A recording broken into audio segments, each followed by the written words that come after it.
terbangnya hari ini? Sehat? Sehat. Alhamdulillah. Semoga kita diberikan kesehatan dan selalu dalam lindungan Allah Subhanahu wa taala. Baiklah adik-adik, sebelum kita memulai pembelajaran hari ini, alangkah baiknya kita membaca doa ya. Mari kita membaca doa menurut agama dan keyakinan kita masing-masing. Berdoa dimulai. Berdoa selesai. Nah, baiklah adik-adik, materi kita pertemuan kali ini yaitu perubahan dan kesinambungan aktivitas manusia pada masa praksara Hindu dan Buddha. Nah, baiklah kita langsung masuk saja pada pembahasan pertama hari ini, yaitu pembahasan manusia praksara.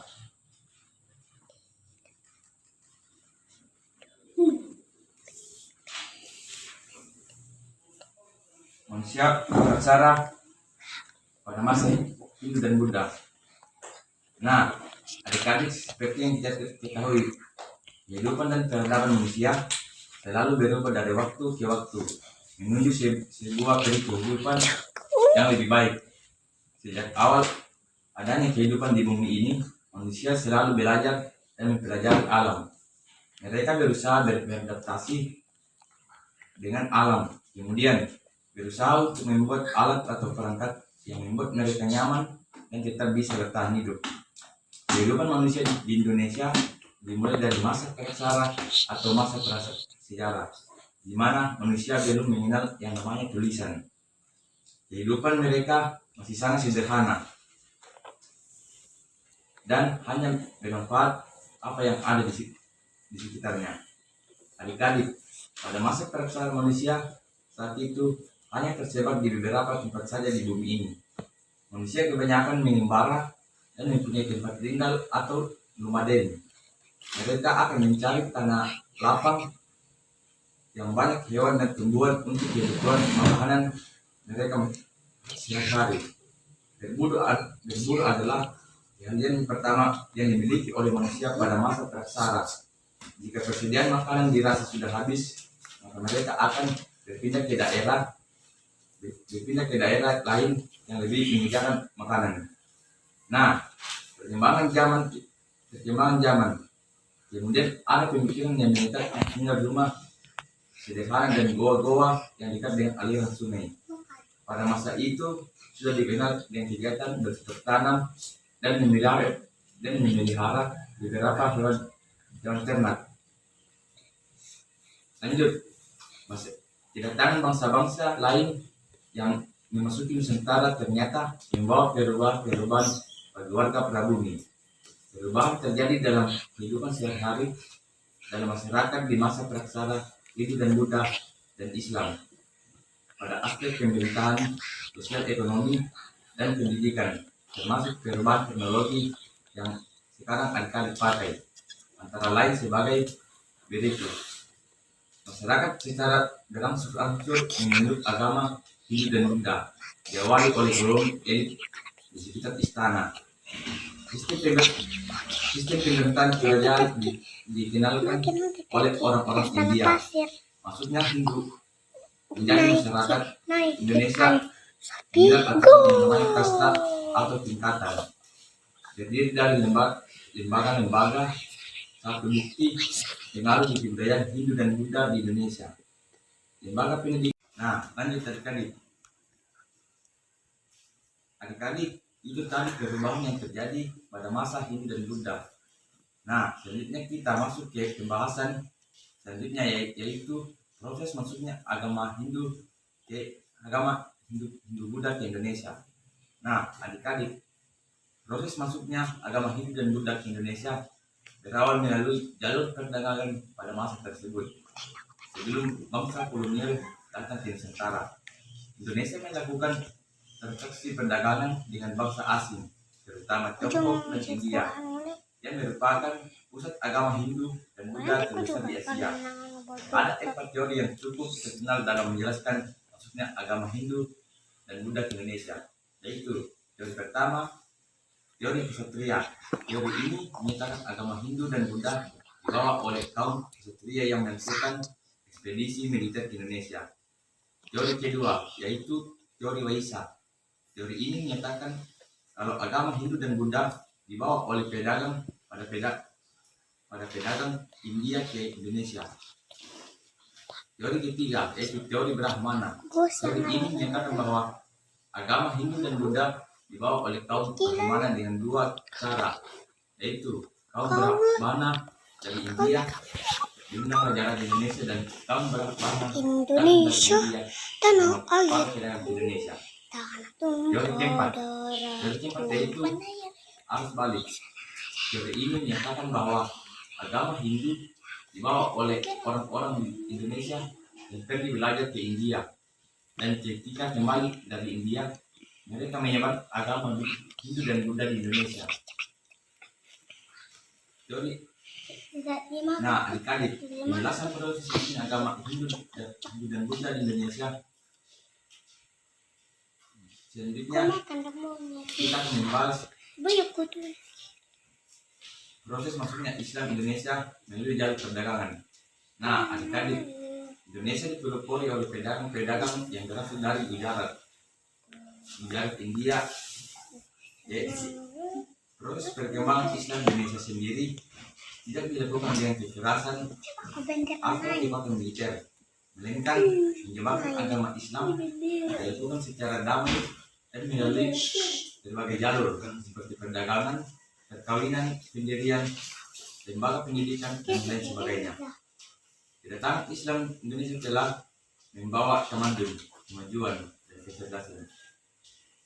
Islam telah banyak mengubah kehidupan sosial dan budaya dan tradisi kolonial di masyarakat Indonesia. Lanjut, kita akan mengetahui beberapa teori menjelaskan tentang datangnya Indonesia dan datangnya Islam ke Indonesia. Yaitu pertama, teori India. Teori India atau teori Gujarat menyebutkan agama Islam masuk ke Indonesia melalui para pedagang dari India Muslimin yang berdagang di Nusantara pada abad ke-13. Teori kedua yaitu teori Arab. Selanjutnya ada teori Arab Mekah yang menyebutkan Islam masuk ke Indonesia langsung dari Arab Mekah pada masa kekhalifahan. Teori ketiga, teori Persia, Irak. Teori yang menyatakan asal mula Islam masuk ke Indonesia dari negara Persia yang sekarang bernama negara Irian. Nah, adik-adik, itulah proses masuknya Islam ke Indonesia. Selanjutnya kita akan masuk pada aktivitas masyarakat pada masa Praksara Hindu dan Buddha, yaitu pertama, masa Praksara aktivitasnya berburu.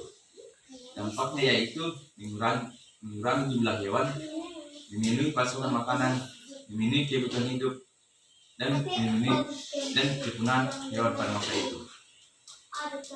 Yang kedua yaitu masa Hindu Buddha, aktivitasnya berdagang, berdampak, dan mengembangkan penghasilan. Ketiga, masa aktivitas berdagang barang halal, dampaknya yang pertama yaitu masyarakat mengenal budaya baru. Kedua, mengurangi dosa. Itulah tadi beberapa aktivitas masyarakat pada masa Praksara Hindu dan Buddha. Nah, selanjutnya kita akan membahas tentang aktivitas masyarakat pada masa Praksara Hindu dan Buddha dan Islam. Yaitu pertama, masa Praksara aktivitasnya berburu yang berdampak mengurangi jumlah hewan, memenuhi pasokan makanan, memenuhi kebutuhan hidup, dan kepunahan hewan. Yang kedua yaitu masa Hindu Buddha, aktivitasnya berdagang yang berdampak menambah penghasilan, budaya lain mudah masuk, dan ketiga itu kontak.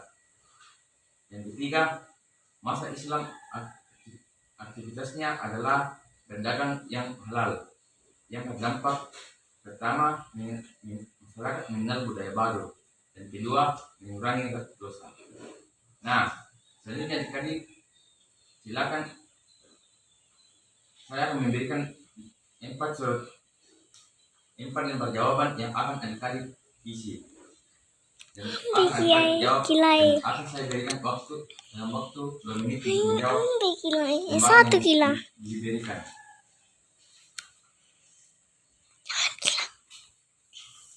Kamu duluan.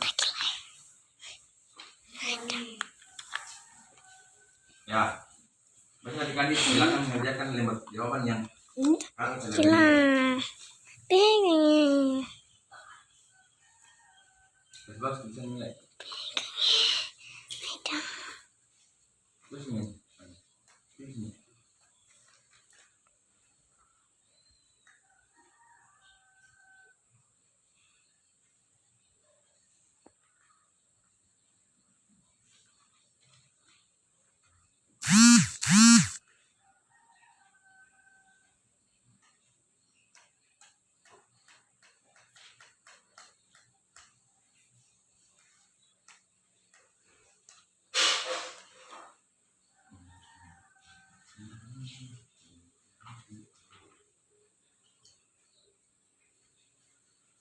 Bagus tulisannya. Kira-kira tulisannya.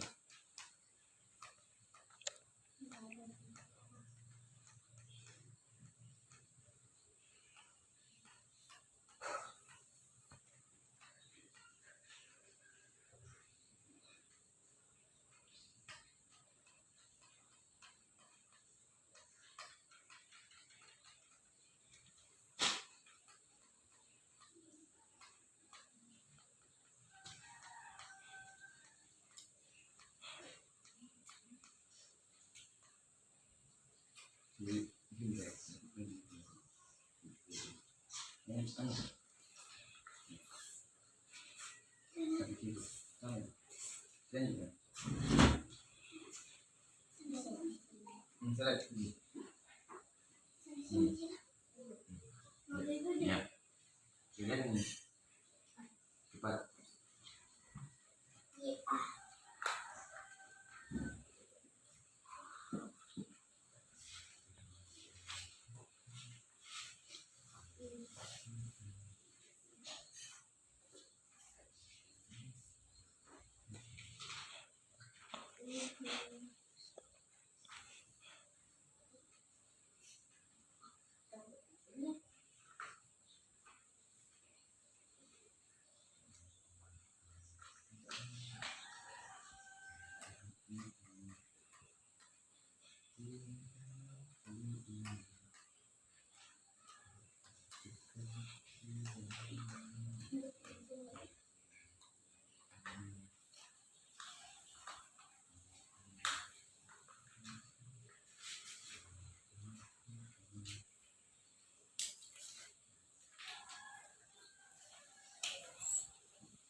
Selesai jawabannya, silakan dikumpul.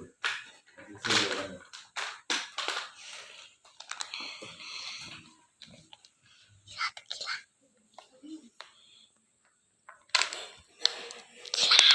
Pasti jentar kata ada di sini.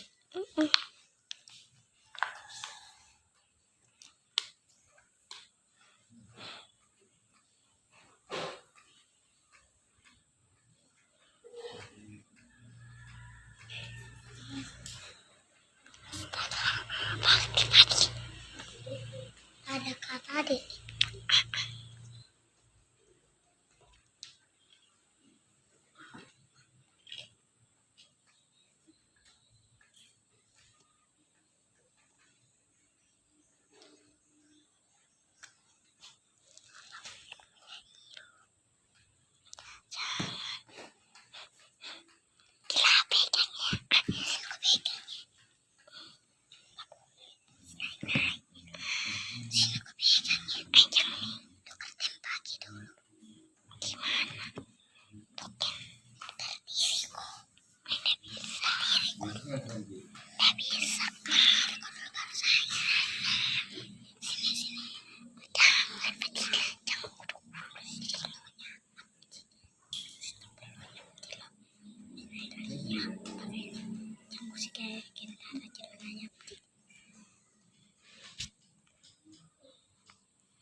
Nah, baik lagi adik-adik, berhubung waktu yang telah diberikan telah selesai, silakan mengumpul lembaran kerja soal yang telah diberikan. Yang putih. Awan, jadi kumpulan. Kumpulan. Ini garis putihnya, yang garis putih. Tuh, sebentar ditutup nih. Lah itu tuh. Itu kan aneh awan, awan, sini awan. Ya. Duduk dulu. Betul. Sudah siap nih. Sudah siap nih. Abdi, sini.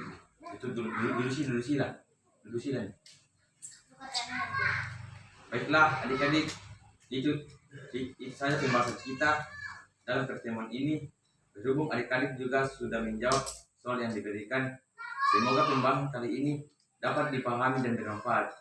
Semoga adik-adik paham tentang perubahan yang terjadi pada masa praksara, dan adik-adik juga tahu proses masuknya agama Hindu, Buddha, dan Islam ke Indonesia. Nah, baik adik-adik, sebelum kita menutup pembelajaran hari ini, alangkah baiknya kita menutup dengan mengucapkan hamdalah, alhamdulillah. Saya tutup dengan ucapan wabillahi taufiq wal hidayah. Wassalamualaikum warahmatullahi wabarakatuh. Waalaikumsalam